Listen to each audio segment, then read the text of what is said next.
Hey gang, welcome to Time in the Market, the investing channel with a long-term focus. Hope you're doing well. Happy holidays. Want to take a look at the stock market as a whole and kind of talk about my strategy going into 2025. And again, this is not financial advice. As always, do your own due diligence before making any investment decisions. I'm just a guy on the internet talking about stocks. What do I know? Probably nothing. So if you look at Twitter, if you look at Reddit, sometimes when the stock market falls a couple percent, you'd think the world is ending. But in reality, the market is still looking pretty darn good. Yes, the Dow Jones was down whatever many days in a row, and the stock market was down a little bit the last couple of days. And yes, my portfolio looked kind of bad a couple of days ago when the S&P 500 was down a couple percent, and it seems to be down today, although the inflation measurement this morning wasn't that bad, so that's good. What really started this off was the Fed lowering rates, but also talking about what they're going to do in 2025. And the expectations were that, hey, maybe they're going to lower rates about 4 times, when in reality, they're probably going to lower rates about 2 times or so based on their guidance. And that speaks to a little bit of uncertainty around what may happen in 2025. On top of that, there's some talk about a government shutdown. Certainly, Democrats and Republicans don't like each other right now. Donald Trump is in office and he's going to come into office in a couple of weeks.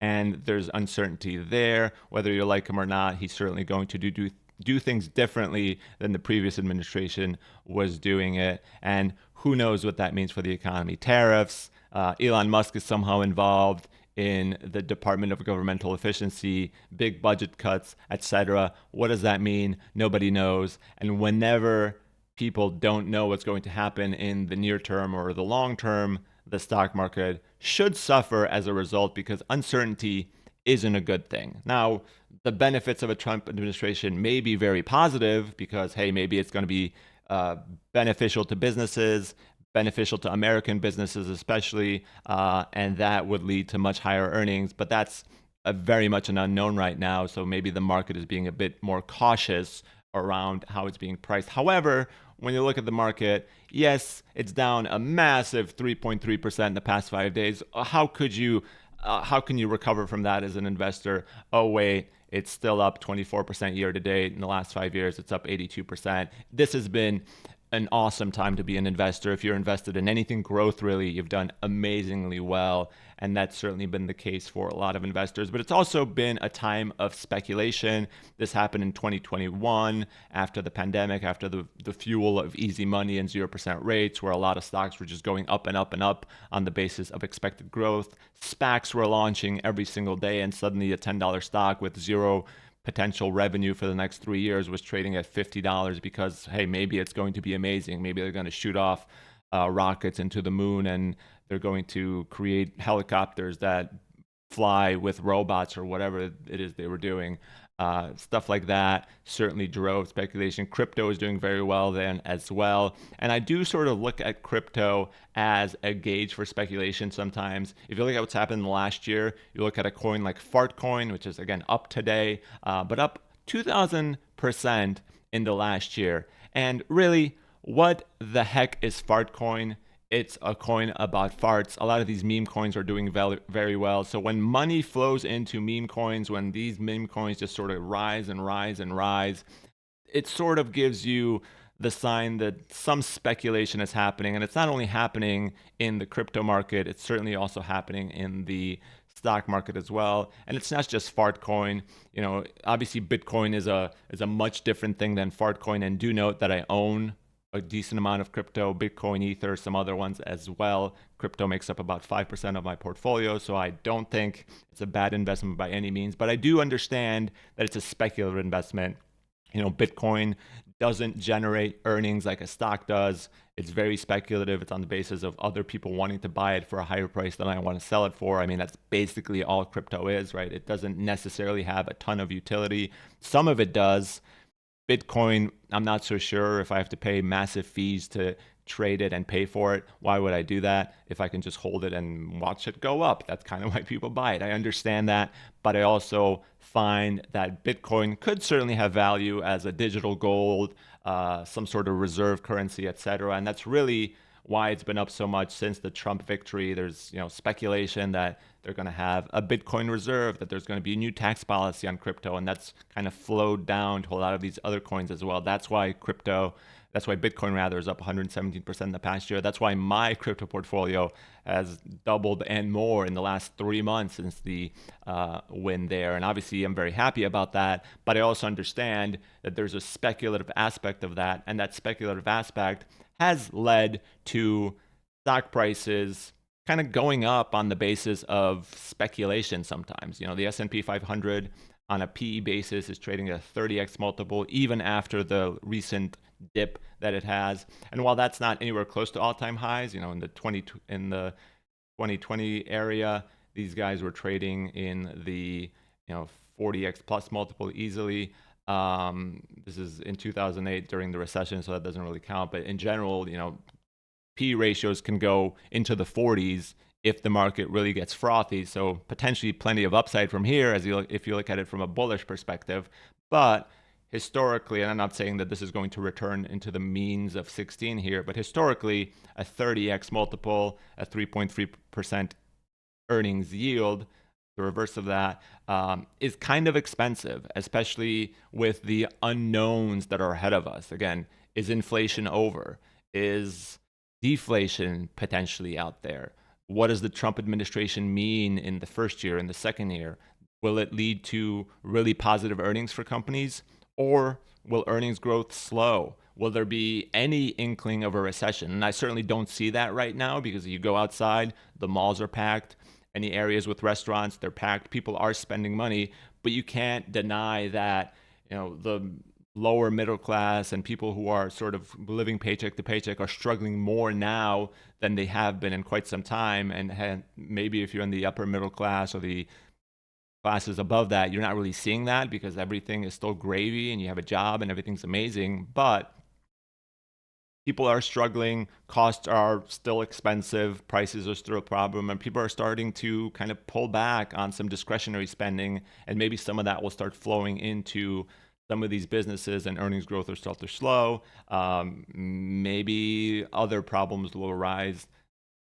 The issue isn't will they, the issue is the market pricing in that potential risk adequately? Because anytime you're paying, a 30x multiple on a PE basis, when you look at a Shiller PE ratio, which looks at the previous 10 years earnings, you're paying a 37x multiple, which is, again, not that far away from the high of 42x before the stock market went to crap after 2000 and returns were really bad for close to a decade. Is the market adequately pricing in that risk? Because right now the market's basically saying, Trump administration is going to be great.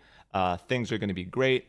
Earnings are going to keep growing, and things are amazing. And to me, that seems a bit risky. When I look at a lot of individual stocks, I sort of look at them and say, man, this is kind of expensive. I look at something like Apple, and Apple is my number one individual holding.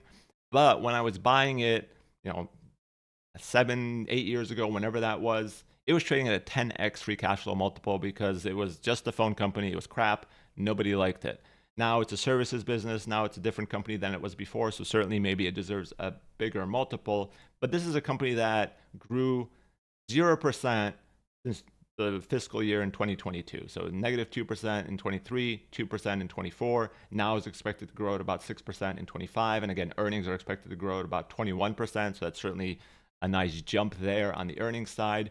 But should a company growing that slowly on the top side be trading at a 34x forward PE multiple, at a 31x forward free cash flow multiple? And again, it's Apple, so maybe people are looking at this and saying, well, Apple isn't going anywhere. I could either buy a bond at 4% or whatever it is today, or I could get Apple at 3.3% and have that grow and exceed the bond in a couple of years. But that all assumes that things are going to keep going for the next 10 years and everything's going to be gravy. There's going to be no recession, no slowdown. Things are going to be amazing. And that's kind of a risky thing to always assume. So when I look at this as an Apple investor, when I look at something that, has gone up 27% in the last year and nothing really amazing has happened, they release a headset system that kind of fails. They have Apple Intelligence, and AI is certainly great, maybe for efficiency, and it's going to improve bottom line, etc. And that's a positive thing, which means I'm certainly not in a rush to sell all of my Apple. But when I look at it and this multiple and the expected growth and the fact that it's already made me so much money in the last year or two when I didn't expect that to happen, I'm kind of thinking, maybe when the year turns over and not have to worry about taxes, I'll sell some more Apple because it's a quarter of my portfolio. And maybe I want to be in a bit more cash than I am right now. I want to be a bit more defensive going into the unknown that is 2025 and a new president and a whole new set of policies that may or may not be good. Again, I don't know whether they're going to be good. I'm generally optimistic about it because usually those types of policies are beneficial to businesses. Again, potentially lower corporate tax rates, etc. But I'm also aware that we've had like the best run we've had in many, many decades as traders. It's been so easy to trade. If you're, trading weekly options, you've probably been doing well. If you're trading whatever, you've probably been doing well. You can look at a company like Tesla too, a company that I own for some accounts that I manage for my family. This thing is up 140% in the last 6 months. That's huge. That's a big movement. And again, a lot of that is speculation on the basis that, hey, Trump and Elon Musk are now tied at the hip. That's going to benefit a company like Tesla, which is led by Elon Musk. However, speculation has happened before with a lot of these companies. This was trading at 18x in 2021 during that speculative boom. Again, a lot of stocks were trading at ridiculous valuations. And then suddenly a couple of years later, it's down to 3.4x. So, speculation can be good for short-term returns, but if it doesn't materialize in improved revenue, improved earnings, it can be bad from the perspective of longer term returns for anybody buying at today's prices. So have I sold off a little bit of Tesla in those accounts that I owned? Yes, just a bit. But I still think it's a great company. I still think it has potential.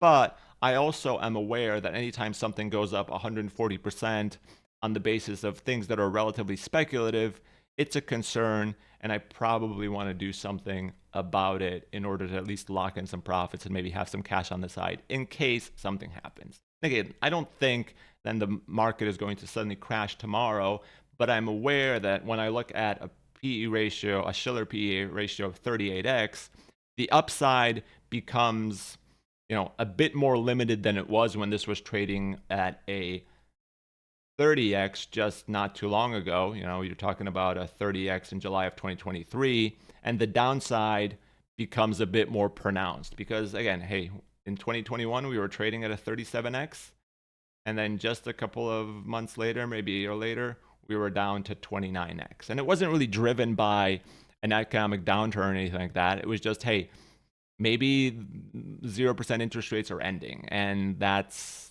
a good thing for the inflation control that we need, and the market needs to recover. Now the market looks at it and says, well, now those rates that were a bit higher are coming down, so that's going to be a good thing. That's going to lead to higher multiples and going to lead to better returns and better earnings. But the other side exists as well. We are in this Goldilocks period, or have been in this Goldilocks period outside of the pandemic, obviously, which again, wasn't great, but from the perspective of returns, it was very short-lived because it led to a very positive fiscal policy for businesses. We've been in this Goldilocks period where returns have been very easy. Robinhood has thrived in this period because they've been able to get young investors on board and basically say, hey, you can make a lot of money by investing, and you have been able to do so. It's been very easy to be an investor. The question becomes, if the economy slows down a little bit, if there's any sign of a recession, what happens to those people that are trading weekly options? And you've seen a little bit of that in this little correction here. You've seen people on Twitter posting, hey, I've lost hundreds of thousands of dollars in the last couple of days. Well, how the heck did that happen? It's because there isn't proper portfolio control in terms of risk assessment and in terms of risk allocation. So for me, when I look at my portfolio now, I ask myself, am I happy with what it is? And I'm 80% invested in stocks at the moment, maybe 10% in bonds, and about 10% in cash. That's where I sit going into 2025. I feel very comfortable with that. And again, that's very much my investment plan. My investment plan is to always be at least 80% invested in stocks. I'm pretty much there. I have as much cash as I need, and I will keep investing in the stock market no matter what happens. Anytime I get a paycheck, some money goes into my 401k, which gets maxed out. Some money goes into other accounts. But I also am aware that I like having cash on the side to deploy into interesting opportunities. But right now, as I look at some of these stocks, they're just kind of expensive in my mind. And I'm very content just getting my 4% in the bank and waiting for something interesting to arise. That's my plan for 2025. Always be invested, but also be aware that things are a bit frothy right now. Not as frothy as they could be. Things could certainly get a lot more frothier. Like, I would not be surprised if Tesla suddenly is trading at $600, if Palantir keeps going up and up and up, and a lot of these stocks that are, trading at very elevated multiples on the basis of expected growth continue going up and up, because a lot of money is out there being invested in things like Fartcoin. And those people who are investing in Fartcoin are doing very well. So maybe, just maybe, the people who are investing in Tesla and Palantir, myself included, will continue doing very well. But I also have to be aware that the potential upside starts getting more and more limited as the valuations stretch more and more, and the downside becomes more obvious. And then you can look at a company like Nike. Just released earnings this morning, to bring it more topical. Earnings were kind of mediocre, down 8%. This is still a company that's trading. Revenue is down 8%. The stock is down 1.9%. This is a company that's still trading at a 24x multiple, 23x multiple, shrinking their business by about 10% this year. Is that an appropriate multiple for something that's shrinking their business by about 10% this year, even if it's a brand name like Nike? And you can see that even Nike, a brand name that is very close to everybody, rose quite a bit during that speculative time frame because of the growth that they were seeing. And then suddenly that growth sort of disappeared because the business lines competition picked up, their business slowed down, and that stock has done very poorly in the past year, in the past 5 years. So, even companies like Nike aren't immune from just a correction of valuations that get stretched by, short-term revenue boosts, speculation, etc. What if AI doesn't turn out to be as amazing as people make it out to be? What happens then? That's kind of the question you have to ask yourself as an investor. Again, not investment advice. Please keep that in mind. Do your own due diligence. Just sharing my thoughts about the stock market today. But let me know what you think about my thoughts. Am I way off base? Should I totally be 100% invested right now, even though these multiples are a bit excessive? And again, I always find companies to invest in. I'm only 10% invested right now because I recently sold my shares of Sterling. This is a stock I did a video on a couple of months ago. At that time, it was trading at $100, and I was like, oh, this looks very interesting. But then again, the speculative area kind of hit, and suddenly this is a stock that's kind of benefiting from that AI boom. It was trading close to $200 not too long ago. Just sold it recently in that like 180, 185 range, and it's trading at a 30x multiple right now. So it's like, well, you find something and suddenly it's up 100% from where you found it at. And sometimes you just have to take profits, because when I bought this stock, I assumed this was going to be a multi-year hold. I was going to get 15 to 20% every single year, and I got 5 years worth of returns in a matter of weeks, months, whatever it was. So keep that in mind. I'll certainly be looking out for more stocks to buy. I always aim to be 100% invested, but right now I just have a bit more cash than I usually do. And I'm comfortable with that because things just do seem a bit stretched. But let me know if you disagree. Thanks for watching. Bye.